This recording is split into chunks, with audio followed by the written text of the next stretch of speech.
നിങ്ങൾക്കെതിരൊന്നും case വരുന്നില്ല. ഇവരെങ്ങനെയാണ് ഇവർക്ക് ഉറങ്ങാൻ പറ്റുന്നതെന്ന് എനിക്ക് മനസ്സിലാകത്ത്. നിങ്ങളുടെ അടുത്തും തെറ്റുണ്ട്, തെറ്റില്ല പറയുന്നില്ല. എന്താണ്, ആണുങ്ങളും ചതിക്കുന്നവരുണ്ട്, മുതലെടുക്കുന്നവരുണ്ട്, എന്താണ് കാര്യം കഴിയുമ്പോൾ ഒഴിവാക്കി പോകുന്ന ആണുങ്ങളുണ്ട്. ഹായ് ഗൈസ്, അപ്പം ഞാൻ ഒരുപാടായി ഇതുപോലൊരു വ്ളോഗ് ഓൺ വോയിസിലിട്ടിട്ട്. അപ്പോൾ എന്താണെന്ന് വെച്ചാൽ, ഞാൻ ഇൻസ്റ്റാഗ്രാമിലൊരു വീഡിയോ പോസ്റ്റ് ചെയ്തിട്ടുണ്ടായിരുന്നു. ഒരുപാട് ആൾക്കാർ കണ്ടിട്ടുണ്ടാവും. അതായത് ഇപ്പം സൂയിസൈഡ് ചെയ്യുന്നതിനെ പറ്റിയിട്ട് അതായത് ജസ്റ്റ് ഒരു റീലാണ് ഇട്ടത്. അപ്പം കുറച്ച് ഡീറ്റെയിൽ ആയിട്ട് എനിക്ക് പറയണം തോന്നിയിട്ടാണ് ഞാനിപ്പം നിങ്ങളോടിത് പറയുന്നത്. ഇന്നത്തെ കാലത്ത് ഒരുപാട് ആൾക്കാർ പ്രേമിക്കുന്നുണ്ട്. അപ്പം പ്രേമത്തിൻ്റെ പേരിൽ വഞ്ചിക്കപ്പെടുന്ന ഒരുപാട് ആൾക്കാരുണ്ട്, ആണുങ്ങളും പെണ്ണുങ്ങളും. അപ്പോൾ ഒരു ഭാഗം മാത്രം ചേർന്ന് പറഞ്ഞിട്ട് കാര്യമില്ല. രണ്ടാളെ ഭാഗത്ത് വെച്ച് പറയുന്നതാണെങ്കിൽ രണ്ട് ഭാഗത്തൊന്നും ചതി നടക്കുന്നുണ്ട്. പക്ഷേ ഇന്നത്തെ കാലത്ത് ഏറ്റവും കൂടുതൽ ചതിക്കപ്പെടുന്നത് ആണുങ്ങളാണ്. പെണ്ണുങ്ങൾ കാരണം ഒരുപാട് ആൺകുട്ടികൾ, ചെറുപ്പക്കാരെന്താണെന്ന് ചതിക്കപ്പെടുന്നുണ്ട്. എന്താണ്, ഭയങ്കര സീരിയസ് റിലേഷനായിരിക്കും, ഒരുപാട് കൊല്ലത്തെ റിലേഷനായിരിക്കും. പക്ഷേ പെണ്ണിൻ്റെ ചില പെണ്ണുങ്ങളെ മെൻറ്റാലിറ്റി എന്ന് വെച്ചാൽ എന്താണ്, മാക്സിമം മുതലെടുത്തിട്ട് എന്താക്കും, ഓളോ നൈസായിട്ട് ഒഴിവാക്കും, അവൻ്റെ പൈസ പറ്റിക്കും. മാക്സിമം യൂട്ടിലൈസ് ചെയ്തിട്ട് എന്ത് ചെയ്യും, അങ്ങ് തേച്ചിട്ട് പോകുന്ന ഒരു കാലമാണ് ഇന്നത്തേത്. അപ്പോൾ അതിൻ്റെ പേരിൽ സൂയിസൈഡ് ചെയ്യുന്നവരോട് ഇനി ചെയ്യാൻ ഉദ്ദേശിക്കുന്നവരോട് എനിക്ക് പറയാനുള്ളത്, നിങ്ങൾ ശരിക്കും മണ്ടത്തരാണ് ചെയ്യുന്നത്. കാരണം നിങ്ങൾക്ക് ജസ്റ്റ് ഒന്ന് ചിന്തിക്കുക. നിങ്ങൾക്കിപ്പോൾ നിങ്ങൾ വിചാരിക്കുന്നുണ്ടോ, അവളെന്നെ ചതിച്ചു, ഇനി എനിക്ക് എന്ത് ചെയ്യുക, സൂയിസൈഡ് ചെയ്ത് ജീവിതം അവസാനിപ്പിച്ചാൽ എല്ലാം കൊണ്ടായിന്ന്. എന്തായിന്ന് നിങ്ങൾ വിചാരിക്കുന്നത്? നിങ്ങൾക്ക് നീതി കിട്ടുമോ? അല്ലെങ്കിൽ അവൾക്ക് എന്തെങ്കിലും പറ്റുമോ? ഒന്നും പറ്റൂല. ഒരു പുല്ലും ഒരു ചുക്കും ഇന്നത്തെ കാലത്ത് സംഭവിക്കൂല. നിങ്ങളെ ജനിപ്പിച്ച നിങ്ങളെ ഉമ്മ ഉപ്പ, നിങ്ങൾക്ക് ഭാര്യ ഉണ്ടെങ്കിൽ ഭാര്യ, മക്കൾ, ഇവർ മാത്രമേ എന്ത് ചെയ്യൂ, ഒരു കുറച്ച് കാലമെങ്കിലും സങ്കടപ്പെടും. കുറച്ച് കാലം കഴിഞ്ഞാൽ കുറച്ച് മാസങ്ങൾ കഴിഞ്ഞാൽ എന്ത് ചെയ്യും, അവരും ഇത് മറക്കും. അപ്പോൾ സൂയിസൈഡ് ചെയ്യാൻ ഉദ്ദേശിക്കുന്നവർ പറയാനുള്ളത്, നമ്മൾ മരിച്ചു കഴിഞ്ഞാൽ കുറച്ചൊരു 3 ദിവസം നമ്മുടെ നാട്ടുകാർ, നമ്മുടെ വീട്ടുകാർ, നമ്മളെ സുഹൃത്തുക്കൾ, നമ്മളെ അടുത്ത ബന്ധുക്കൾ, ഇവരെല്ലാം ഇതിനെക്കുറിച്ച് ചർച്ച ചെയ്യും. അത് കഴിഞ്ഞാൽ അവർ മറക്കും. കുറച്ച് മാസങ്ങൾ കഴിഞ്ഞാൽ, വർഷങ്ങൾ കഴിഞ്ഞാൽ ചിലപ്പോൾ വീട്ടുകാരടക്കം നമ്മളെ മറക്കും. അതിൻ്റെ അപ്പുറത്തേക്ക് ഒന്നും സംഭവിക്കൂല. നിങ്ങൾ 10, 25, 30 വയസ്സ് വരെയൊക്കെ ജീവിച്ചിട്ട് ഒരു പെണ്ണ് ചതിച്ചു എന്ന് പറഞ്ഞിട്ട് സൂയിസൈഡ് ചെയ്യാൻ ഉദ്ദേശിച്ചാൽ അവിടെ നഷ്ടം വരുന്നത് നിങ്ങൾക്കും നിങ്ങളുടെ വീട്ടുകാർക്കും മാത്രമായിരിക്കും. വേറൊരാൾക്കതിൽ നഷ്ടം വരില്ല. ഇപ്പം നിങ്ങളെ ചതിച്ച പെണ്ണ് പോലും എന്താണ്, അവളെ അടുത്ത ആൾ പോയിട്ട് നോക്കും, അടുത്ത ആൾ പ്രേമിക്കും, അവനെ ചതിക്കും, വീണ്ടും അടുത്തത്. ഈ രീതിയിലുള്ള പെണ്ണുങ്ങളെ മെൻറ്റാലിറ്റി എന്ന് പറഞ്ഞാൽ, ചതി എന്ന് പറയുന്നത് അവർക്കൊരു വിഷയമല്ലായിരിക്കും. പക്ഷെ നല്ല പെണ്ണുങ്ങളുണ്ട്, ഇല്ല പറയുന്നില്ല. ഇവർ കാരണം ഒരുപാട് നല്ല പെണ്ണുങ്ങൾക്ക് എന്ത് ചെയ്യുന്നുണ്ട്, മോശം പേര് വരുന്നുണ്ട്. മൊത്തത്തിൽ ഒരു തെറ്റ് വരുമ്പോൾ ഒരു സമൂഹത്തിനെ മൊത്തത്തിലാണ് എന്ത് ചെയ്യുക, എല്ലാവരും കുറ്റപ്പെടുത്തുക. ഓക്കെ, അപ്പോൾ ഇനി പെണ്ണുങ്ങളെ കാര്യം പറയുന്നതെങ്കിൽ ഇതാണ്. അപ്പോൾ ഈ പെണ്ണ് കാരണം ഒരാണ് ആത്മഹത്യ ചെയ്താൽ എന്താണ്, ആ ആണിന് നീതി കിട്ടൂല, ചർച്ചകൾ ചെയ്യൂല, ഫെമിനിസം പറയുന്ന പെണ്ണുങ്ങളെ കാണൂല, ആരും ചർച്ച ചെയ്യാനോ അല്ലെങ്കിൽ ഒരു നീതി വാങ്ങിക്കൊടുക്കാനോ. പോലീസ് പോലും കേസെടുക്കാൻ പഠിക്കും. പെണ്ണല്ലേ, ഇനി അവൾ ഇതിൻ്റെ പേരിൽ ആത്മഹത്യ ചെയ്താലോ, ആ രീതിയിലുള്ള മെൻറ്റാലിറ്റി ആയിരിക്കും പോലീസിൻ്റെ ഭാഗത്ത് നിന്ന് പോലും ഉണ്ടാവരുത്. നേരെ മറിച്ച് ഒരു ആണ് ആത്മഹത്യ ചെയ്താൽ ഓൻ്റെ ഫോട്ടോ പ്രചരിക്കും, ഓനെ ആൾക്കാർ തല്ലും, വീട്ടുകാർ പോലും തല്ലും, അവനിക്ക് പുറത്തിറങ്ങി നടക്കാൻ പറ്റില്ല. ആ രീതിയിൽ ഓൻ എന്ത് ചെയ്യും, ഓനെ ചതിയാനാണ്, പെണ്ണ് പിടിയാനാണ്, കള്ളു പിടിയാനാണ്, ആ രീതിയിലായിരിക്കും എന്ത് ചെയ്യുക, കാര്യങ്ങൾ മുന്നോട്ട് പോവുക. അപ്പോൾ ഫെമിനിസം വിളമ്പുന്ന ഒരുപാട് പെണ്ണുങ്ങൾ പുറത്തിറങ്ങി വരും. ഈ ഒരാണ് മരിച്ചാൽ ഇറങ്ങാത്ത പലരും എന്ത് ചെയ്യും, ഒരു പെണ്ണിന് എന്തെങ്കിലും, ചിലപ്പം പെണ്ണ് ആത്മഹത്യ ചെയ്യുന്ന പെണ്ണ് കാരണം തന്നെയായിരിക്കും. അതായത് ഒരാണിനെ ചതിച്ച് ഓൻ തിരിച്ച് നല്ല എന്തെങ്കിലും പറഞ്ഞ് ലാസ്റ്റ് മനംനൊന്ത് ആത്മഹത്യ ചെയ്യുന്ന പെണ്ണ് പോലും, അവിടെ പോലും കുറ്റം ഈ ആണിനായിരിക്കും. അപ്പോൾ നമ്മൾ നോക്കേണ്ടത്, ഇന്നത്തെ കാലത്ത് എന്ത് ചെയ്യുക, ആത്മഹത്യ എന്നുള്ള ഒരു ചിന്താഗതി ഇപ്പം കുറേ ആൾ പടമെല്ലാം കണ്ടിട്ട് ഇൻസ്പയർ ആയിട്ട് ആത്മഹത്യ ചെയ്യുന്ന പോലെ ഉണ്ട് ഇന്നത്തേത്. കാരണം ആത്മഹത്യകൾ വർദ്ധിച്ചു വരുന്നതുള്ളത്. ഒരുപാട് ആൾക്കാർ എന്തെങ്കിലും ഒന്ന് പറ്റിയാൽ എന്നെ വിളിച്ച് ചതിച്ചെന്നാൽ പിന്നെ ഇന്ന് ജീവിതം അവസാനിപ്പിക്കാം. ഈ രീതിയിലുള്ള പരിപാടി എടുക്കുന്നവർ ശരിക്കും മണ്ടന്മാരാണെന്ന് ഞാൻ പറയും. കാരണം നിങ്ങൾക്കൊരു ജീവിതമുണ്ട്, നിങ്ങളുടെ ജീവിതം നിങ്ങൾ കളയാണ്ട് നിൽക്കുക, അത്രേ നമുക്ക് പറയാൻ പറ്റൂ. കാരണം നിങ്ങൾക്ക് എന്ത് ചെയ്യുക, നമുക്ക് success is the best revenge എന്ന് പറയുന്ന പോലെ ആൾക്കാർ നമ്മളെ ചതിച്ചോളുമ്പോൾ നമുക്ക് ജീവിച്ച് കാണിക്കാനുള്ള ധൈര്യം, അങ്ങനെ രക്ഷപ്പെട്ടുള്ള ഒരുപാട് ആൾക്കാരുണ്ട്. അതായത് പെണ്ണ് ചതിച്ചതിൻ്റെ പേരിൽ ജീവിച്ച് കാണിച്ചു കൊടുക്കാൻ വേണ്ടിയിട്ട് ജീവിതത്തിൽ രക്ഷപ്പെട്ട ഒരുപാട് ആൾക്കാരുണ്ട് ഇന്നത്തെ ഈ സമൂഹത്തിൽ. നിങ്ങൾ ഒരുപാട് സ്റ്റോറീസും വീഡിയോസൊക്കെ കണ്ടിട്ടുണ്ടാവും. അവരെന്നെ പറയുന്നുണ്ട്, അവളെന്നെ തേച്ചതിന് ശേഷമാണ്, അവൾ ഒഴിവായി പോയതിന് ശേഷമാണ് ഞാൻ ഇങ്ങനെ വളർന്നത്, അങ്ങനെ പറയുന്ന ഒരുപാട് ആൾക്കാരുണ്ട്. ആ രീതിയിൽ നിങ്ങൾക്ക് റിവെഞ്ച് ചെയ്യാം. ഇനി പോട്ടെ, നിങ്ങളെന്തിനാണ് ഇരിക്കുന്നത്? നിന്നെ ഒരു പെണ്ണ് ചതിച്ചിനെങ്കിൽ, അല്ലെങ്കിൽ നമ്മളൊരു പെണ്ണ് ചതിച്ചെങ്കിൽ നമ്മളെന്തിനും ഇരിക്കണം? നിങ്ങൾക്ക് ഓക്കെ ഏതെല്ലാം രീതിയിൽ പണി കൊടുക്കാം. നിങ്ങൾക്ക് ഇനി ഒരു സമാധാനത്തിനാണെങ്കിൽ നിങ്ങൾക്ക് മരിക്കേണ്ട ആവശ്യമുണ്ട്. ഓക്കെ ഏതെല്ലാം രീതിയിൽ നമുക്ക് പണി കൊടുക്കാൻ പറ്റും. എല്ലാം പോട്ട് നിങ്ങൾ മരിക്കുന്നതിനൊക്കെ ഓളെ നിങ്ങൾക്ക് കൊന്നിട്ട് നിങ്ങൾ ജയിലിൽ പോകുന്നതുണ്ടല്ലോ, അതിനൊരു അന്തസ്സുണ്ട്. ഓളെ കൊന്ന് നിങ്ങൾക്ക് ഒരു ജീവപര്യന്തം കിട്ടും, അതിലൊരു അന്തസ്സുണ്ട്.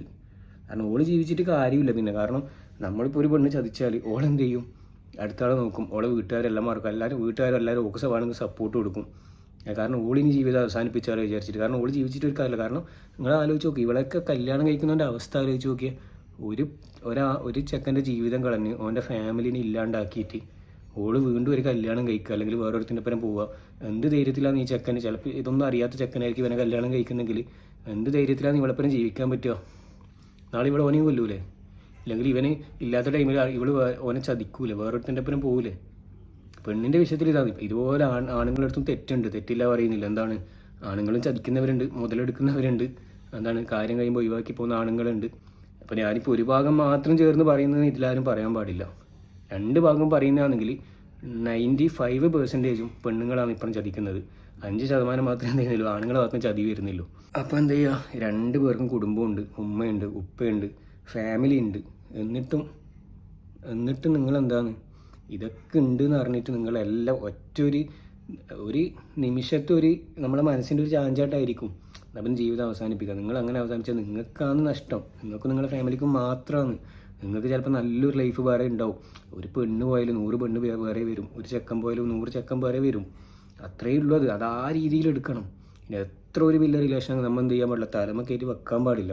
നമ്മളെ കല്യാണം കഴിഞ്ഞാൽ നമ്മളെ ഭാര്യ എന്ത് ചെയ്യും, കല്യാണം കഴിഞ്ഞതിന് ശേഷം നമുക്ക് വേറെ റിലേഷൻ ഉണ്ടായിട്ട് അത് പിടിച്ചിട്ട് ആത്മഹത്യ ചെയ്താൽ പിന്നെയും അതിലും വിഷമിക്കുന്ന ആരാ, നമ്മളെ ഭാര്യയും മക്കളെ വിഷമിക്കും. ബാക്കി ഒരാളെന്ത് ചെയ്യൂല ഈ വിഷയം ഓർത്തിട്ട്, ഇപ്പം ഞാൻ മരിച്ചാൽ എന്താണ് എൻ്റെ ഉമ്മ ഉപ്പ വിഷമിക്കൂ ആത്മഹത്യ ചെയ്ത് കഴിഞ്ഞാൽ. വേറൊരാളും അല്ല, ബാക്കിയുള്ള നമ്മളെ സുഹൃത്തുക്കൾ, നമ്മളെ വീഡിയോസ് കാണുന്നവർ, സ്റ്റാറ്റസ് കാണുന്നവർ, ഇവരെല്ലാം ഇത് ചർച്ച ചെയ്യും. ചർച്ച ചെയ്യുന്ന വെച്ചാൽ കൂടിപ്പോയ 3-4 ദിവസം ചർച്ച ഉണ്ടാവും, അല്ലെങ്കിൽ ഒരാഴ്ച. അത് കഴിഞ്ഞാൽ അവർ മറക്കും, അവരുടെ ഡെയിലി ലൈഫ് റൂട്ടീൻസിലേക്ക് പോകും. അപ്പോൾ ഇത്രയുള്ള കാര്യങ്ങൾ. അപ്പോൾ എന്ത് ചെയ്യുക, ഇനി സൂയിസൈഡ് ചെയ്യാൻ തോന്നുന്നവർ നിങ്ങൾ ചിന്തിക്കുക, ആണും പെണ്ണും ചിന്തിക്കുക. ഈ ചതിക്കുന്ന മെൻറ്റാലിറ്റിയിലെ പെണ്ണുങ്ങളോട് എനിക്ക് പറയാനുള്ളത്, നിങ്ങൾക്ക് എന്തിൻ്റെ കേടാണ്? നിങ്ങൾക്ക് ഓരോരുത്തരുടെ ഓനെ മാക്സിമം സ്നേഹിച്ച് ഓനെ പറ്റിച്ച് വഞ്ചിച്ചിട്ട് നിങ്ങൾ പിന്നെ എന്ത് ചെയ്യും, കൂളായിട്ട് നിങ്ങൾ നടക്കും. നിങ്ങൾക്കൊന്നും ഒരു വിഷയമായിരിക്കില്ല. പക്ഷെ നേരെ കുറച്ച് അവിടെ നിങ്ങൾ ആത്മാർത്ഥമായിട്ടായിരിക്കും ഒരുത്ത റിയലായിട്ട് സ്നേഹിക്കുന്നത്. അപ്പോൾ ഓൻ്റെ സ്നേഹം, ഓൻ്റെ റിലേഷനിൽ നിങ്ങൾ മോശം വരുത്തിച്ച് ഓൻ്റെ ഫാമിലിനെ തകർത്ത് നിങ്ങൾക്ക് എങ്ങനെ ഉറങ്ങാൻ പറ്റുന്നത് എനിക്ക് തിരിയാത്ത. ഇന്ന് എത്ര ചെറുപ്പക്കാരാണ് ഇപ്പം സൂയിസൈഡ് ചെയ്തിട്ട് നമ്മൾ സോഷ്യൽ മീഡിയയിൽ കാണുന്നത്. ഞാൻ ചോദിക്കുന്നത്, ഈ പെണ്ണുങ്ങൾക്കെതിരൊന്നും കേസ് വരുന്നില്ല, ഇവരെങ്ങനെയാണ് ഇവർക്ക് ഉറങ്ങാൻ പറ്റുന്നതെന്ന് എനിക്ക് മനസ്സിലാകത്ത്. ഒരാളെ ചതിച്ച് അവൻ്റെ ജീവിതം ഇല്ലാണ്ടാക്കിയിട്ട് രാത്രി കിടന്നുറങ്ങുമ്പോൾ ഒരു പേടി ഉണ്ടാവില്ലേ, അതുപോലും ഇന്നത്തെ പെണ്ണുങ്ങൾക്കില്ല. അത്രയും അതിപ്പതിച്ച് പോയി നമ്മുടെ ഇന്നത്തെ സമൂഹം.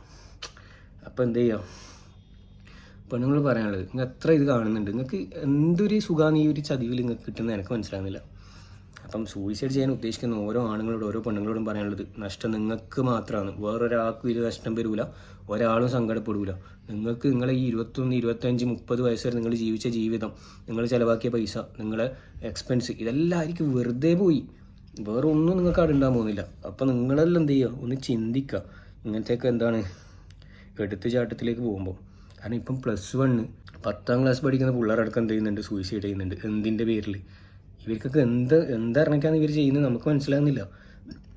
എന്തെങ്കിലും പടമെല്ലാം കണ്ട് സിനിമയെല്ലാം കണ്ട് ഇൻസ്പയർ ആയിട്ട് സൂയിസൈഡ് ചെയ്താൽ ഭയങ്കര സംഭവമായി, തിരിച്ച് വരവില്ല, ജീവിതത്തിലേക്ക് ഒരു വരവില്ല നിങ്ങൾക്ക്, നിങ്ങളുടെ ജീവിതം നഷ്ടപ്പെട്ടു. അപ്പം ഇങ്ങനെ ചെയ്യാൻ ഉദ്ദേശിക്കുന്ന ഓരോരോ ആൾക്കാരും ഇനി ഇങ്ങനത്തെ ഒരു മോശം സ്വഭാവം സൂയിസൈഡ് പോലുള്ള ഒന്നിലേക്കും നിങ്ങൾ ആരും പോകാതിരിക്കുക. നമ്മുടെ ലൈഫ് നമുക്ക് വേണ്ടി മാത്രമേ ഉള്ളതാണ്. അത് നമ്മൾ നല്ല രീതിയിൽ ജീവിച്ച് കാണിച്ചു കൊടുക്കുക മാത്രമാണ് നമുക്ക് ചെയ്യാൻ പറ്റുന്ന കാര്യം. ഓക്കെ, അപ്പോൾ ഈ വീഡിയോ നിങ്ങൾ എന്ത് ചെയ്യുക, മാക്സിമം ഷെയർ ചെയ്യുക. കാരണം ആരെങ്കിലും ഒരാൾ സൂയിസൈഡ് ചെയ്യാൻ ഉദ്ദേശിച്ചിട്ട് ഇന്ന് കിടന്നുറങ്ങുന്നുണ്ടെങ്കിൽ നിങ്ങൾ നിങ്ങൾ ജീവിച്ച് കാണിച്ചു കൊടുക്കുക, തല ഉയർത്തി നിന്ന് കൊടുക്കുക. നിങ്ങളുടെ ഫ്രണ്ട്സിനോട് ഷെയർ ചെയ്യും, വീട്ടുകാരോട് ഷെയർ ചെയ്യും. നിങ്ങൾക്ക് ഏറ്റവും നിങ്ങളുടെ കൂടെയുള്ള സുഹൃത്താരാണോ അവനോട് ഷെയർ ചെയ്യും നിങ്ങൾ കാര്യങ്ങൾ. നിങ്ങളൊരാൾ ചതിച്ചില്ലെങ്കിൽ അല്ലെങ്കിൽ നിങ്ങൾക്ക് എന്തെങ്കിലും തെറ്റ് പറ്റിയെങ്കിൽ നിങ്ങൾ ഷെയർ ചെയ്യുക. ഷെയർ ചെയ്താൽ നിങ്ങളെന്തായാലും നിങ്ങൾക്ക് അതിൻ്റേതായ മോട്ടിവേഷനും അതിൻ്റേതായ സംസാരം നിങ്ങളുടെ സുഹൃത്തുക്കൾ എന്തായാലും തരും. ഒരു സുഹൃത്തുക്കൾ നീ ഇപ്പോൾ ഒരു സുഹൃത്തിനോട് പോയിട്ട് ഞാൻ സൂയിസൈഡ് ചെയ്യുന്നതെന്ന് പറഞ്ഞാൽ എന്നാൽ പിന്നെ പോയി ചാവിടാന്നല്ല പറയാം. നമ്മൾ ചാവാണ്ട് നിൽക്കാൻ, അല്ലെങ്കിൽ നമ്മൾ സൂയിസൈഡ് ചെയ്യാണ്ട് നിൽക്കാൻ വേണ്ടി എന്ത് ചെയ്യും, നമ്മളെ കൂടെ നിൽക്കും നമ്മളെ കൂട്ടുകാർ. അപ്പോൾ ആ രീതിയിൽ നമ്മൾ ചെയ്യുന്നുണ്ട്. ഓക്കെ, അപ്പോൾ നമുക്ക് എന്തെങ്കിലും വിഷമമുണ്ടെങ്കിൽ എല്ലാം ഉള്ളിൽ ഒതുക്കി തീർക്കാണ്ട് മറ്റുള്ളവരോട് ഷെയർ ചെയ്യാൻ വേണ്ടി ശ്രമിക്കുക. ഓക്കെ, നിങ്ങൾ ഷെയർ ചെയ്യുമ്പോൾ നിങ്ങളുടെ സങ്കടങ്ങളൊക്കെ നിങ്ങൾക്ക് ഇല്ലാണ്ടാവും. നമ്മുടെ ഉള്ളിൽ ഒതുക്കിയിട്ട് നിൽക്കുമ്പോൾ നമുക്ക് എന്ത് ചെയ്യുക, എന്തെങ്കിലും മോശം സ്വഭാവം, മോശം മെൻറ്റാലിറ്റി, മോശം ചിന്താഗതിയൊക്കെ വരുന്നത്. അപ്പോൾ എല്ലാവരും ഒന്ന് സൂക്ഷിക്കുക. അപ്പോൾ ഞാനിത് ഇടാൻ കാരണം എനിക്ക് കുറച്ചും കൂടി ഇത് പറയണം തോന്നി. അത് ആർക്കെങ്കിലും ഒരാൾക്ക് ഇത് ഉപകാരപ്പെട്ടാൽ നാളെ അവൻ്റെ ഫാമിലിക്ക് നല്ലതായിരിക്കും എന്നുള്ളതുകൊണ്ടാണ് എനിക്കിത് പറയാൻ തോന്നിയത്. ഞാൻ റീൽ ഇട്ടിട്ടുണ്ടായിരുന്നു. അപ്പോൾ ഒരാളെന്നോട് പറഞ്ഞു, നീ ഒരാളെ പക്ഷം മാത്രം നീ ഇപ്പം ഇങ്ങനെ റീലിൽ സംസാരിച്ചെന്ന് എന്നോട് ചോദിച്ചുകൊണ്ട് മാത്രമാണ് എനിക്ക് ഈ ഒരു വീഡിയോ ഇടാൻ തോന്നിയത്. ഞാൻ അതിൽ പറഞ്ഞത് ഇന്നത്തെ കാലത്ത് ഏറ്റവും കൂടുതൽ പെണ്ണിൻ്റെ ഭാഗത്തുനിന്നുള്ള ചതിയാണ് വരുന്നത്. പക്ഷെ ആരും അറിയുന്നില്ല, ഒരാളറിയുന്നില്ല. കാരണം പുറത്താരും പറയുന്നില്ല. നേരെ നമ്മളെന്താണ്, അങ്ങനെ ഒരാൾ ചതിച്ചെങ്കിൽ നിങ്ങൾ ഇനി അഥവാ ചെയ്ത് നോക്കുക, നിങ്ങൾക്ക് ചെയ്യണം തോന്നി, ഒരു പെണ്ണുങ്ങളെ ചതിച്ചിട്ട് നിങ്ങൾക്ക് എന്തെങ്കിലും ചെയ്യണം തോന്നി, എല്ലാ ഡീറ്റെയിൽസ്, എല്ലാ തെളിവുകളും നിങ്ങൾ വെച്ചിട്ട് പോകണം. അല്ലാതെ നിങ്ങൾ ഒന്നും വെക്കാണ്ട് ഒരു സുപ്രഭാതത്തിൽ ആത്മഹത്യ ചെയ്താൽ നമുക്കറിയില്ല നിങ്ങൾ എന്തിനാണ് ചെയ്തതെന്ന്. അപ്പം നിങ്ങൾ ഓളെ മൊത്തം, അതായത് ഓള് ഇനി ജീവിക്കാൻ പാടില്ല എന്നുള്ള രീതിയിൽ ചെയ്യണം. പക്ഷെ ചെയ്യാൻ പാടില്ല എന്ന് ഞാൻ പറയും, ഒരിക്കലും ചെയ്യാൻ പാടില്ല. കാരണം നിങ്ങൾ ജീവിച്ച് കാണിച്ചു കൊടുക്കണം. നിങ്ങൾക്കൊക്കെ എന്ത് പണി നിങ്ങൾക്ക് കൊടുക്കാനുള്ള എന്താണ് ഇന്നത്തെ കാലത്ത് ചെറുപ്പക്കാരെടുത്ത് പറ്റിച്ചാൽ 8ൻ്റെ പണി കൊടുക്കുന്ന ആൾക്കാരാണ് ഇന്നത്തെ. അതായത് നമ്മളിപ്പോൾ ഒരാൾ ചതിച്ചാൽ അവർക്ക് എന്ത് ചെയ്യും, 8ൻ്റെ പണി കൊടുക്കും. അത് പെണ്ണായാലും പ്രത്യേകിച്ച്. അപ്പോൾ ആ രീതിയിൽ കൊടുക്കുക നിങ്ങൾക്ക്. പിന്നെ ഇനി മേലാലോട് ചതിക്കാത്ത, ഒരാളിനെ സ്നേഹിക്കാത്ത അല്ലെങ്കിൽ ഒരാളിനെ ചതിക്കാത്ത രീതിയിൽ പണി എന്ത് ചെയ്യുക, കൊടുക്കാനുള്ള അവസരങ്ങൾ നമുക്കുണ്ട്. അതൊക്കെ വിട്ട് കളഞ്ഞിട്ട് നമ്മളെ ജീവിതം അവസാനിപ്പിച്ച് നമുക്കൊന്നും കിട്ടാനില്ല. അപ്പോൾ ഞാനിവിടെ ഒരിക്കലും ഒരു പക്ഷം മാത്രം ചേർന്ന് സംസാരിച്ചതല്ല. രണ്ടാളെ ഭാഗത്തും ആണുങ്ങളും ഉണ്ട്. പക്ഷെ ആണുങ്ങൾ ഇമാതിരി ചതിക്കൂല. ഒരു പെണ്ണിനെ ചതിക്കുന്നവരുണ്ട്, പക്ഷെ അത് ഒരു 5% ബാക്കി 95% ഇന്ന് ചതിക്കുന്നത് ചെറുപ്പക്കാരികളായിട്ടുള്ള 20, 22, 23, 18 ഇങ്ങനെയൊക്കെ വയസ്സുള്ള പെൺകുട്ടികളാണ് എന്ത് ചെയ്യുന്നത്, ഓരോരുത്തരുടെ ജീവിതം തകർക്കുന്നത്. അതായത് അവൾക്ക് ഇവരെ കാണുമ്പോൾ ഇഷ്ടപ്പെടും, നാളെ ഓരോരുത്തരെ കാണുമ്പോൾ രണ്ടാൾ ഇഷ്ടപ്പെടും, ഈ രീതിയിൽ പോവും. അപ്പോൾ ഇവരോട് ഞാൻ ചോദിക്കുന്നത്, നിങ്ങളെ മനസ്സ് ഇത്രയും നീചമായത് എന്തുകൊണ്ട് നമുക്ക് മനസ്സിലാകുന്നില്ല? ഇത്രയും ഒരു വൃത്തികെട്ട മനസ്സ് എങ്ങനെയാണ് ഓരോ പെണ്ണിനും വരുന്നത്? നിങ്ങൾക്ക് ചിന്തിച്ചു, നാളെ നിങ്ങളൊരു അമ്മ വേണ്ടിയാണ്, നിങ്ങളൊരു ഉമ്മ വേണ്ടിയാണ്, നിങ്ങൾക്കും വരും മക്കൾ. അപ്പം ഒരുത്തിൻ്റെ ജീവിതം തകർന്നിട്ട് നിങ്ങൾക്ക് ഒരിക്കലും സന്തോഷത്തോടെ എന്ത് ചെയ്യാൻ പറ്റില്ല, ജീവിക്കാൻ പറ്റൂല. ഒരാണിനും ആയാലും ഒരു പെണ്ണിനായാലും. അപ്പം നിങ്ങൾ എന്ത് ചെയ്യുക, മാക്സിമം ശ്രദ്ധിക്കുക.